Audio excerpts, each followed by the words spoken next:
ನಾನು ಇವತ್ತು vegetable fried rice ಮಾಡ್ತಾಯಿದ್ದೀನಿ. ವಿಡಿಯೋ ನೋಡುತ್ತಿರುವ ಎಲ್ಲ ನನ್ನ ವ್ಯೂವರ್ಸ್ಗೂ ನಮಸ್ಕಾರಗಳು.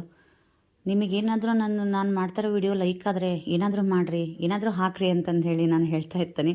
ಏನಾದರೂ ಅಂದರೆ ಅದನ್ನು ಲೈಕ್ ಮಾಡಿ, ಕಮೆಂಟ್ ಮಾಡಿ ಅಂತ. ಹಾಗೆ ಇನ್ನೂವರೆಗೂ ನನ್ನ ಚಾನಲ್ ಸಬ್ಸ್ಕ್ರೈಬ್ ಆಗಿಲ್ಲ ಅಂದರೆ ಪ್ಲೀಸ್ ಸಬ್ಸ್ಕ್ರೈಬ್ ಆಗಿ. ವಿಡಿಯೋ ನೋಡುತ್ತಿರುವ ನಿಮ್ಮೆಲ್ಲರ ದಿನ ನಗುವಿನಿಂದ ಕೂಡಿರಲಿ. ನಾನು ನಿಮ್ಮ ನಾಗವೇಣಿ. ನಾನು ಅಲ್ಲಿಂದ ಬಾಣಲಿ ಇಟ್ಕೊಂಡು ಸ್ಟವ್ ಆನ್ ಮಾಡಿಕೊಂಡೆ. ಇದು ತೇವಾಂಶ ಹೋಗಲಿ, ಒಂದು ಸ್ವಲ್ಪ ಬಿಸಿ ಆದಮೇಲೆ ಎಣ್ಣೆ ಹಾಕ್ಕೊಳ್ಳೋಣ. ಇದು ವೆಜಿಟೇಬಲ್ ಫ್ರೈಡ್ ರೈಸ್ ಆಗಿರೋದ್ರಿಂದ ಇಲ್ಲಿ ವೆಜಿಟೇಬಲ್ ಬೇಕೇ ಬೇಕಾಗುತ್ತೆ.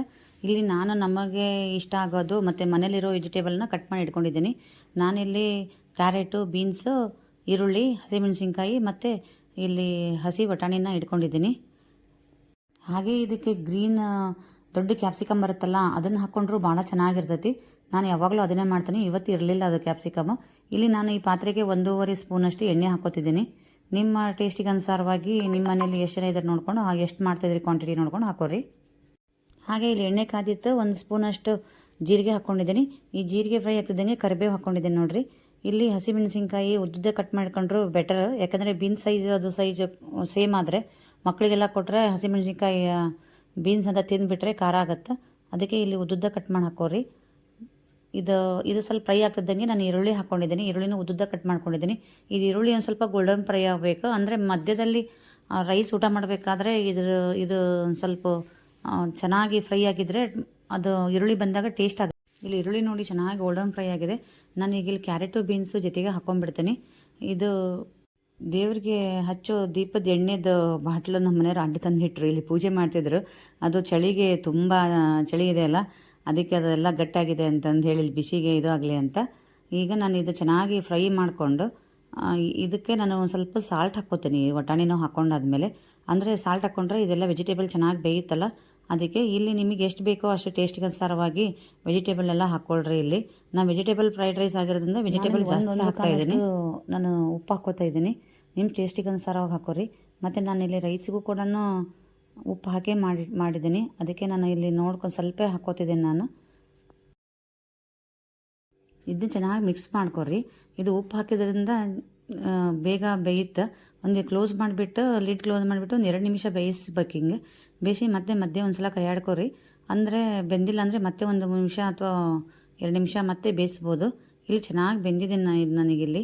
ನಾನು ಇಲ್ಲೆಲ್ಲ ಈಗ ಮಸಾಲೆ ಇಲ್ಲಿ ನಾನು ಅರ್ಧಗಿಂತನೂ ಕಡಿಮೆ ಮಸಾಲ ಪುಡಿ, ಗರಂ ಮಸಾಲ ಪೌಡ್ರ್ ಹಾಕ್ಕೋತಾ ಇದ್ದೀನಿ. ಹಾಗೆ ಇಲ್ಲಿ ಧನಿಯಾ ಮತ್ತು ಜೀರಾ ಪೌಡ್ರ್ ನಾನೇ ಮಾಡ್ಕೊಂಡಿರೋದಿಲ್ಲ. ಗರಂ ಮಸಾಲ ಮತ್ತು ಜೀರಾ ಪೌಡ್ರ್, ಧನಿಯಾ ಮತ್ತು ಜೀರಾ ಪೌಡ್ರ್ ಮಿಕ್ಸ್ ಮಾಡ್ಕೊಂಡಿದ್ದು ಅದೊಂದು ಅರ್ಧ ಸ್ಪೂನು ಪೌಡ್ರ್ ಹಾಕ್ಕೊಂಡಿದ್ದೀನಿ. ಹಾಗೆ ಇಲ್ಲಿ ಗ್ರೀನ್ ಚಿಲ್ಲಿ ಸಾಸ್ 1 ಸ್ಪೂನು ಮತ್ತು ಬ್ಲ್ಯಾಕ್ ಸೋಯಾ ಸಾಸ್ 1 ಸ್ಪೂನು, ಹಾಗೆ ಅಚ್ಚ ಖಾರದ ಪುಡಿ. ನಾವಿಲ್ಲಿ ಹಸಿಮೆಣ್ಸಿನ್ಕಾಯಿ ಹಾಕ್ಕೊಂಡಿರ್ತಾವಲ್ಲ, ಅದಕ್ಕೆ ಅಚ್ಚ ಖಾರದ ಪುಡಿ ನೋಡ್ಕೊಂಡು ಹಾಕೋರಿ ಖಾರನ.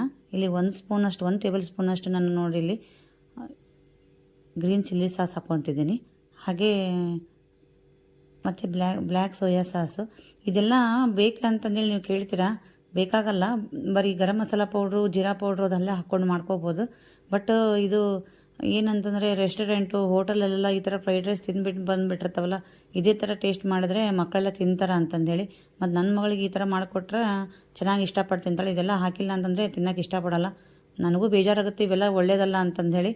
ಆದ್ರೆ ಏನು ಮಾಡೋದು, ವೆಜಿಟೇಬಲ್ಲು ಹಾಕಿರ್ತಾವಲ್ಲ, ವೆಜಿಟೇಬಲ್ ಎಲ್ಲ ಬಾಡಿ ಒಳಗೆ ಸೇರ್ತಾವೆ ಅಂತಂದು ಹೇಳಿ ಹೋಗುತ್ತೆ. ವೆಜಿಟೇಬಲ್ ವಿಟಮಿನ್ಸ್ ಎಲ್ಲ ಸಿಗುತ್ತೆ ಬಾಡಿಗೆ ಅಂತಂದು ಹೇಳಿ ನಾನು ಇದು ಹಾಕಿ ಮಾಡೋದು. ಲಾಸ್ಟಿಗೆ ಇಲ್ಲಿ 1-1.5 ಸ್ಪೂನಷ್ಟು ವಿನೆಗರ್ ಹಾಕಿದ್ದೀನಿ. ಇದು ಹುಳಿಗೆ ಬ್ಯಾಲೆನ್ಸ್ ಮಾಡುತ್ತೆ. ಇಲ್ಲಿ ನಾನು ಲಾಸ್ಟಿಗೆ 1-1.5 ಟೇಬಲ್ ಸ್ಪೂನಷ್ಟು ಟೊಮೊಟೊ ಕೆಚಪ್ ಹಾಕೋತಾ ಇದ್ದೀನಿ. ಟೊಮೊಟೊ ಕೆಚಪ್ ಹಾಕೋದ್ರಿಂದ ಇದು ಒಂದು ಸ್ವಲ್ಪ ಲೈಟಾಗಿ ಸ್ವೀಟ್, ಖಾರ, ಉಪ್ಪು ಇವೆಲ್ಲ ಸೇರಿಕೊಂಡು ಇದು ಸ್ವೀಟ್ ಕೊಡುತ್ತಲ್ಲ, ಚೆನ್ನಾಗಿ ಮಿಕ್ಸ್ ಆಗಿ ಚೆನ್ನಾಗಿ ಟೇಸ್ಟ್ ಅನಿಸುತ್ತೆ. ಇದನ್ನು ಹಾಕ್ಕೊಂಡು ಚೆನ್ನಾಗಿ ಇದು ವೆಜಿಟೇಬಲ್ಗೆ ಮಿಕ್ಸ್ ಮಾಡಿಬಿಟ್ಟು ನೆಕ್ಸ್ಟ್ ನಾನು ರೈಸ್ ಹಾಕ್ಕೋತೀನಿ. ಇಲ್ಲಿ ಬಾಸುಮತಿ ರೈಸನ್ನು ನಾನು ಇಲ್ಲಿ 10 ನಿಮಿಷ ಫಸ್ಟ್ ನೆನೆ ಇಟ್ಕೊಂಡು ಅದನ್ನು ಬಾಯ್ಲ್ ಮಾಡಿ, ಅಂದರೆ ಕುಕ್ಕರಲ್ಲಿ ಸೀಟಿ ಬಡಿಸಿಲ್ಲ ನಾನು, ಹಾಗೆ ಬೇರೆ ಪಾತ್ರೆಯಲ್ಲಿ ಇಟ್ಕೊಂಡು ಮಾಡಿಟ್ಕೊಂಡಿದ್ದೀನಿ ನಾನು. ಇಲ್ಲಿ ನೀವು ಸೋನಾ ಮಸೂರಿ ಅಥವಾ ನೀವು ಯಾವ ರೈಸ್ ಯೂಸ್ ಮಾಡ್ತೀರ ನೋಡಿ ಅದರಲ್ಲೇ ಮಾಡ್ಕೋಬೋದು. ಇಲ್ಲಿ ನಾನು ಫ್ರೈಡ್ ರೈಸಿಗೆ ಬಾಸುಮತಿ ಚೆನ್ನಾಗುತ್ತೆ ಅಂತಂದೇಳಿ ಬಾಸುಮತಿ ಹಾಕ್ಕೊಂಡಿದ್ದೀನಿ. ಇದನ್ನ ಸ್ಲೋ ಆಗಿ ಸ್ವಲ್ಪ ನಿಧಾನಕ್ಕೆ ಮಿಕ್ಸ್ ಮಾಡಿರಿ.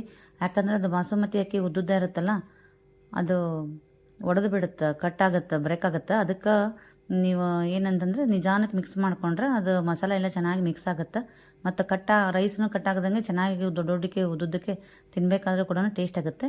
ನೀವು ಬಾಸುಮತಿ ರೈಸ್ ಮಾಡಿದರೆ ಮಾತ್ರ ನಾನು ಈ ಥರ ಹೇಳ್ತಾ ಇರೋದು. ಅದೇನೇ ಆಗಿರಲಿ ಫ್ರೆಂಡ್ಸ್, ಕಣ್ಣಿಗೆ ಚೆನ್ನಾಗಿ ಕಾಣ್ತಾ ಇರಬೇಕು. ಕಣ್ಣಿಗೆ ಚೆನ್ನಾಗಿ ಕಾಣ್ತಾ ಇದ್ದರೆ ಆಟೋಮೆಟಿಕ್ಲಿ ಅಪಿಟೈಟ್ ಆಗ್ತೈತಿ, ಅಂದರೆ ಹಸಿವಾಗುತ್ತೆ.